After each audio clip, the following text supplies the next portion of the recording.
Hi everyone. This video is mainly for yellow students. I just had class with the red students and they had a lot of questions about electromagnetic induction. And you yellow students have book homework due Monday. So hopefully this will help you with this. I'll try to keep this under YouTube's 11-minute limit, whatever that is. First I want to start out with a quick demo. All the red students have seen this, but none of the yellow students have. This is a solenoid. You remember this from the station lab. Just lots of loops of wire. This is a galvanometer. It's meant for measuring small amounts of current. I'm going to hook up the galvanometer to the coils like this. And then I'm going to take this bar magnet and simply shove it into the coil. Watch the needle as I take it out. Oh, here, I'll do it here so you can see it. I shove it in, shove it out, move it back and forth. When I'm holding it here, no current's induced. When I'm holding it here, no current's induced. But if I move it relative to the coils, current is induced. This was a big surprise to physicists who discovered it in the early 1800s. And today we call this electromagnetic induction. It's a law of nature. So let's see if I can explain this, and I'll try to write large on the board so you can see it. Here is a red loop of wire. This is wire. There's no batteries. It's just a red loop of wire. And there's a magnetic field from some external source going into the board. And it's getting weaker. This says decreasing. So the field is into the board and it is decreasing. We say that the flux through the loop, through the wire loop, is into the board and decreasing. Try to keep out of the camera's way. The flux is into the board and decreasing. Lenz's law says that when the flux is changing through the loop, a current is induced. There's no explanation for that. That's just what nature does. So let me summarize.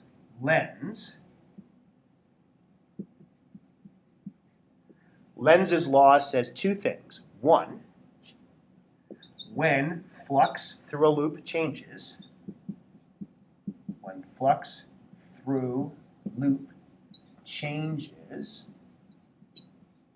current is induced in the loop. Current is induced in loop. The camera pick that all up? Yes. When flux through this red loop changes because this field is getting weaker, current is induced in the loop. Lenz's law also says a second thing. This current has its own magnetic field. So the new B field of the new induced current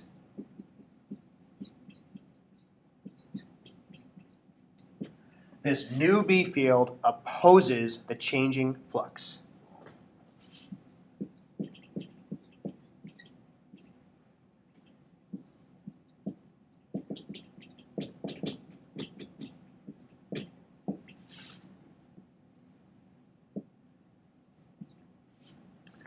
The new B field opposes the changing flux. Let's see how that works here.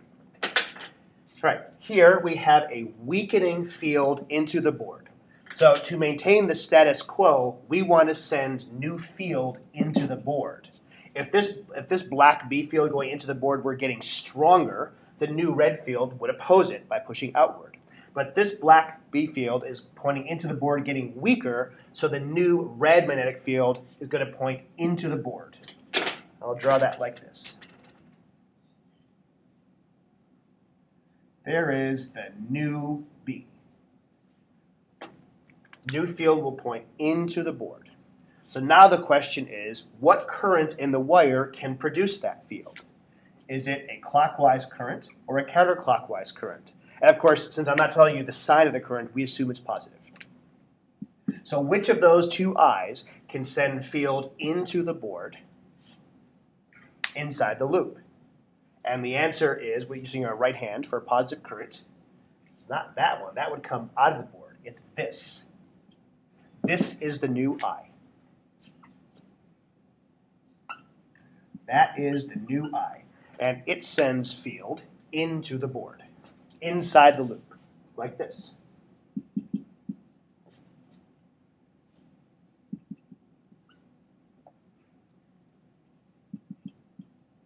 Right? Everywhere inside that loop, the field would be into the board. So that's how Lenz's law predicts what the direction of the new induced current was. Let's do one more example. Oh, another thing you have to know, Lenz's law tells you about directions. But there's something else, which is sometimes called the law of electromagnetic induction, that tells you how to compute the current itself. This just tells you about the direction of the induced current. Lenz's law tells you a way to figure out the direction of induced current.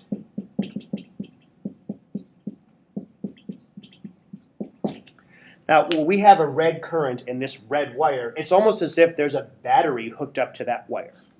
And the law of electromagnetic induction tells you that the strength of that battery is script E for EMF equals change in flux over change in time. Again, there's no way to explain this using logic. That's just the way nature is. When you change the flux, divide the change in flux by the change in time, that is the voltage. Let's do an example.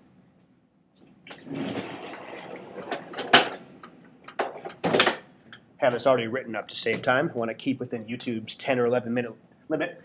Here we have a blue wire loop, and I'm just making up an area of 4 meters squared, just for easy numbers. We have an external B field, a red magnetic field created by something. It is outward. It is 6 Teslas. That's a hugely strong field, but just to make the numbers easy. It's 6 Teslas, and it's steadily decreasing to 0 Teslas in 3 seconds. So maybe this red field is produced by an electromagnet that's being quickly turned off, or maybe there's a very strong permanent magnet that's being moved away from this blue loop. But somehow this red outward field is decreasing from 6 to 0 Teslas in 3 seconds. We want to find the direction and the strength of the new induced current in this blue loop. There's also a 12 ohm resistor there. Okay, first let's find the direction of the induced current. Direction of induced I in blue loop. Okay, the flux is out of the board and getting weaker.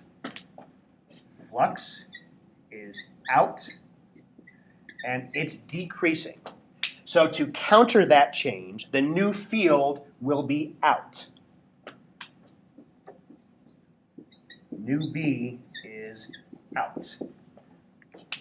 If this field were out of the board and getting stronger, the new field would be going into the board to oppose it. But this is going outward and it's getting weaker. So the new field is into the board. I'm sorry. New B is out of the board. Which direction current will give a field that's out of the board inside the loop? And it is this. So this is the new I, because that will send field out of the board inside that blue loop. So we know the new current, the positive, conventional current, is counterclockwise. New current is CCW, counterclockwise.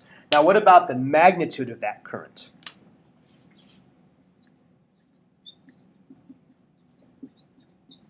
The magnitude of the current.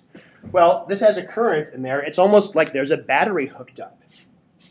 And the EMF of that battery is equal to the change in flux over change in time. Now let's back up here. The initial flux, the perpendicular times area, is 6 Tesla times 4 cubic square meters is 24 Tesla meters squared, or Webers. That's the initial flux. The final flux is 0 because the final field is 0. So the change in flux is final minus initial. That's negative 24 divided by the time is 3 seconds, or negative 8 And I'm coming up against time limits, 10 minutes. So I'm not going to show you how this comes out, but it is in volts. So it's as if we have an 8-volt battery hooked up to this circuit. And the current is just the voltage over the resistance, 8 volts over 12 ohms, or 0.67 amps. That's 10 minutes and 20 seconds. Hope that can fit. Hope this helps.